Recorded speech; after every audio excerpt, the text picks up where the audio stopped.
Hello everyone, and welcome back to the MLG versus Pro League Invitational. MLG Pros are doing pretty good so far, man. They're up 3-0, and we're about to jump into Game 2 of Jaedong versus Naniwa. Let's go ahead and do it. Yeah. Let's see, can Jaedong come back and take down this one on Ohana? Or will Naniwa take the second game in the series? We'll see. I mean, Naniwa played that so great last game. Like, he just played it so well, denying that additional expansion over and over and over again, and then again going for those cost-efficient trades with the main army engagements, like trading stalkers for broodlords, making sure he's always going to be ahead. Really cool play from Naniwa. So I think he might be able to do it. I mean, the MLG pros really came out to play in this tournament. Let's go ahead and introduce the players in the top left-hand location of the map of Ohana. We have the red Zerg player Jaedong, and his opponent in the bottom right. It's going to be the blue Protoss player, Naniwa. Naniwa, again, he has some stuff to prove here, too, in this tournament. Yeah, definitely. I mean, Naniwa was such a dominant player in months past, but over the last 1 or 2 months, he hasn't been... It's funny because we say he's been slipping, but he's actually been doing really amazing, just not winning everything. So yeah, you're right. Yeah, this will be something for him to say, hey, I'm still winning almost everything. Like, that's true, but like whenever there's a point where you start losing, it's like your mindset gets like, oh, what's going on here? Definitely can affect you. I feel like mentally, it's a great momentum booster for him, just taking down game 1 alone against Jaedong. One thing I think played a big role in that last game is Jaedong seemed a little unsure of how to assert himself in late games EVP. If you're a big fan of Jaedong, you watching all his Brood War games, you'd always see him doing things like he'd send 1 or 2 defilers with a squad of cracklings from weird angles on the map to knock down all these Protoss expansions. But that last game, Nano was able to get all his expansions out. That's a great point. And there were expansions that Nano wasn't actually even defending. I mean, he was defending from straight Zerging run-bys. He had walls, he had cannons. But if Jaedong, I think if he practices some more late game, multitasking attacks, maybe some Zerging drops into expansions to get past the walls, maybe some infestor drops. Then if you can get around those initial static defenses. With the way he can control multiple points of conflict, we saw how he did it on the defense against Nano's War Prisms. He would often block 2, 3, 4 of them, and only let 1 get by. And if he can get that same assertiveness and massive multitasking ability on the offense, that's going to be such a scary player to run up against. Yeah, we'll see how he changes up his playstyle a little bit here, realizing, kind of getting a feel of his opponent in game number 1. Let's talk about the opening build orders really quick. Looks like I think that was a Nexus expand there from Naniwa, and we also have, I think it was a 14 pool into expansion from Jaedong. So relatively standard play here, and we see the fast third, so nothing too unusual at all. And Naniwa sees the fast third too, so he's going to be like, okay, I know what's going on, I'm not too worried at all. Yep, there's the vision on that. I mean, there's always a small possibility of a hatch cancel, which is probably why it's in that probe back again, or actually, oh, look at this. Ooh. This is sneaky. Jaedong. He doesn't have an overlord over there. Isn't that no, he doesn't. Like, you don't usually send your overlord, this overlord over here? A lot of people do. Yeah. Just to check that. But this could be one of those things again. Now some Zerglings getting here. Looks like I think 4 tried and 1 fell and 1 is a little bit low in health. But this is obviously very annoying for Naniwa. But these Zerglings aren't defending against. Oh, okay, here we go. 2 Lings gonna spot this now. That should be enough to. Yeah. I mean, 2 Zerglings constantly attacking. There's no way that's gonna. I mean, he can even send yours. Looks like there's a couple more or Queens down the way. Yeah. I think even 1 Zergling can, if it gets there right when a cannon starts, he can probably take it down fast and come up. There's the cancel. And Naniwa really trying to make this work, but now the Queen has arrived. Oh my god, he's throwing out so many cannons. The Queen coming forward here from Jaedong, trying to target fire the cannon that's about to complete. Naniwa is going to let it finish. No, doesn't end up canceling it, but he has to cancel these. Yeah. Oh, and now this many Zerglings, there's nothing. Yeah. I mean, I think he felt he was already semi-committed. Right. And he just wanted to try to force it up. And, at that point, that's right, building those extra 3 cannons might only cost him 100 minerals. So it wasn't a bad shot. Sure. And you forced a lot of Lings out of your opponent. Yeah. I mean, it definitely was a failed attempt, but once he had already invested so much into it, it's kind of easy to just keep on putting more and more and feel you have to make it work. I agree. And you know, Jaedong up 46-34 supply. You know, you can't really read too much into that at this point in the game. But I feel like following that, you know, Jaedong does have a little bit of momentum here, so we'll have to see where he goes with that. Meanwhile, Naniwa taking both of his gases at his natural expansion relatively fast, so I think we're going to see him tech up pretty quickly this game. Yeah, I mean, his gas mining was a little bit delayed by those Zerglings. I think his whole Oh, tech good was somewhat delayed just from throwing all those cannons down. Yep. So that'll give Jaedong a little more room to drone up, but he's still, you know, he's still not out of it by any means. He's got, you know, economy's just, you know, neck and neck in there, and he's got all his gases going now. All right, so Jaedong, the question is, oh, looks like he's putting down a layer, taking both of his gases at his natural expansion, not taking any in his main base just yet, trying to take down these rocks leading to the third. Such an important thing to do on this map.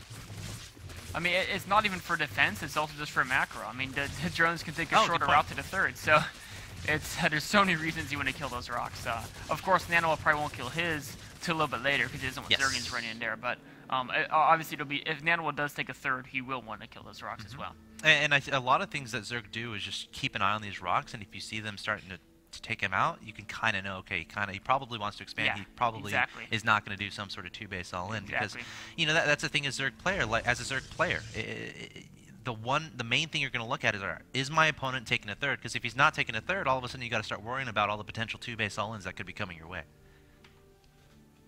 And he is just so diligent with this overhead scout. He's already sent one in there to check out, see what he can see. There's a second one coming in. He's just relentless with these overlords. Looks like he does see the Twilight Council and all three of those gateways. So, oh, and a robo going down from Naniwa as well. At first I thought it might be just gentle 4-gate aggression. Oh my god, he's adding on 2 more gateways. So it looks like Naniwa wants to do some heavy 2-base stuff here. Yeah, he does. Although the fact that the overlord scouted it, it might mean he's just trying to... Maybe he wants Jaedong to think he is and overact on defense. Well, I don't think he saw these 2 additional ones. Oh, that's right. That's right. I think Naniwa put those 2 gateways down right when the Overlord died. Yeah. So Jaedong thinks it might just be like a blink expand with some light 4-gate pressure. But really, it looks like Naniwa's gearing up to do. Yeah, that +2 weapons is on the way. Blink's on the way. This robo's throwing me off a little bit. Is it just for an observer? I guess if he decides to do. I mean, what it could be, there is a build. It could be a Warp Prism, and what you do is you put 4 sentries into Warp Prism. Oh, you push out, and then you drop the sentries and you blink the stalkers in, and then you force field the ramp. That's the build. MC loves that build. It is so powerful. I mean, if you're fighting roaches. Is that pretty much exclusive to this map? Oh, you can do it on any map you can blink in the main. You can do it on. Oh, Link's trying to run by, sees the pylon is being blocked, but no, it's just going to be a third going down from Naniwa. So Naniwa is playing some games with us. He's showing a lot of gateways, and then. Yeah. I wonder if this is a. I don't know. I'm trying to really. I can't really figure out his whole logic behind this. You know, it could be he's just really thrown off from the opening when his cannons fell. That cannon rush sound to fail. You know, and when you do that, like, again, that delays your other stuff. So if you try to do a timing, it's not going to be as efficient as it could be. So you kind of want to stray away from that. But I don't know. Yeah, it's interesting. But we do see a Spire on the way, or actually done from Jaedong. 13 mutas. Oh, and this is going to be super, super exciting. Jaedong was renowned for his muteless harass and Brood War. Let's see what he can do with StarCraft 2 muteless. You can't quite micro them the same. Harass. Yeah. Might have some split screen action a little bit later. Yeah, definitely. I mean, you can't quite micro them the same way, but you can definitely still micro them. You can definitely still pick what targets to focus down. There's still a lot of skill involved in using these muteless. Absolutely. And here they are coming into the main. All right, they're coming into the main base here. Let's see what they target down. Probes running, actually transferring. And Jaedong's going to pursue them. A lot of probes falling here. Naniwa backing up his stalkers. He does have Blink, keep that in mind. But I think this is the first he's seeing of these mutas. Oh, yeah. If you knew there were mutas, he would have guys in the main. Yeah. And look at that. Focusing down probes, even with stalkers shooting them, is something that not many StarCraft 2 players do. Yeah, and now he's just going to keep him in between that natural and third. In essence, they might be a little bit trapped here. Oh, targeting down these sentries at the same time, swinging in some links here as well to try to reinforce these mutas. Bringing those links to help cover. And this is a way, I mean, like you said, the mutas are trapped. Bringing in Zerglings lets him actually trade pretty cost efficiently. Still lost a lot of mutas, though. But yeah, a lot of sentries went down. Yeah, I think he got about 6 of them there. So we see the resources lost 2,500 to 2,000. So Jaedong a little bit behind in that regard, but rallying a bunch of units over here on the right-hand side of the map. Yeah. All right. Let's see here. He's up 142 to 101 supply. And he is expanding all over the place. His fort just got up, and so now he's on 8 gas. Look how quickly he gets the gas up on that fourth. Just the instant that fourth came up, he was there mining gas immediately because... Probably here too, when he gets around to it. All right, the Muta's going in the main base here. Stalker's blinking forward, trying to catch him off guard. So One goes down. Naniwa knows about the Mutas now, obviously, so he can start preparing a little bit better. Now, do you agree with the decision for Jaedong to stick to Mutas here? I think so. Yeah. If your opponent is not going Psystorm, and I think he saw the robotic support bait when his Mutas flew into the main. Let me check. Actually, I'll check on that in a second. I promise. Stalker's blinking forward. Actually, looks like Jaedong really wants to make something happen here. Okay, now I can go look. Where's that robotics? Yep, he did see the robotics. So as long as you know they're going Colossal, you just keep making more and more Mutas. So with the amount of gas income he has, he can get so many that they'll just start fighting Stalkers straight up. Anytime there's not 100% of Stalkers there, the Mutas will fight him and trade well. So what's the best way to transition away from the Colossus play? Like, do you just halt? Because I don't know how to properly ask this, but it's tough for me to transition to High Templar because I'm using a lot of my gas on Stalkers. It is, and especially with those probe losses early. Here he's coming in for the fight. Yeah, Zergling's trying to engage these Stalkers. Muta's going to try to target fire down this Colossus. He goes down incredibly fast. Ling's getting up close and personal with these Stalkers. They're going to try to blink away, but Jaedong doing a great job of 183 to 110 supply. And there's just so many Mutas here. Naniwa just does not have an answer. You said it. If he had Storm here, it'd obviously be a lot more effective. And the last anti-air unit just fell. 4 more Stalkers being warped in somewhere. But Jaedong up 178 to 80 supply now in complete control of this game. Yeah, I mean, and this is the Muta count that there's almost nothing you can do about it. Wow, GG there from Naniwa. So Jaedong going to take game number 2, which is going to tie it up 1-1. But again, it's just a 2-game series, so that's just how it's going to work in the win-loss. They're both going to be 1-1. Yeah. Of course, we'll have updates at the end of the broadcast. But yeah, I mean, a very interesting game. And do you have something to? Yeah, I mean, Jaedong's known for that muteless play, and let's just take a look at it right here. I mean, earlier he came in and he got a bunch of free probe kills, right? Anyone does that. Your muteless catch him off guard, you get the probe kills. But what separates Jaedong from most Zergs, especially Zerg StarCraft 2, is look at how he goes natural. The Stalkers blink, and look at this, he's still killing 2, 3, 4, 5.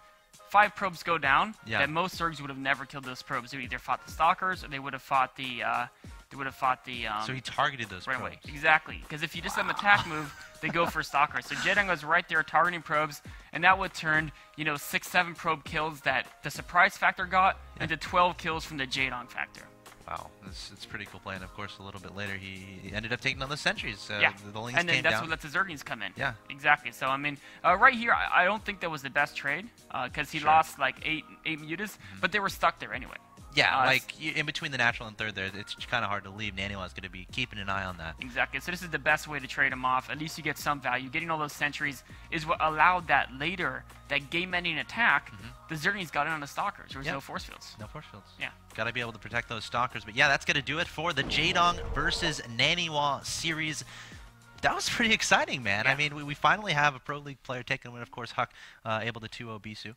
Yeah. But coming up next, it's pretty exciting. It's going to be Idra versus Stork. Ooh, so Stork. It's my favorite right there. No bias in this. No bias in the next cast, guys. We'll be right back after a quick break. Don't go anywhere. This is the MvP Invitational. Stork versus Idra coming up.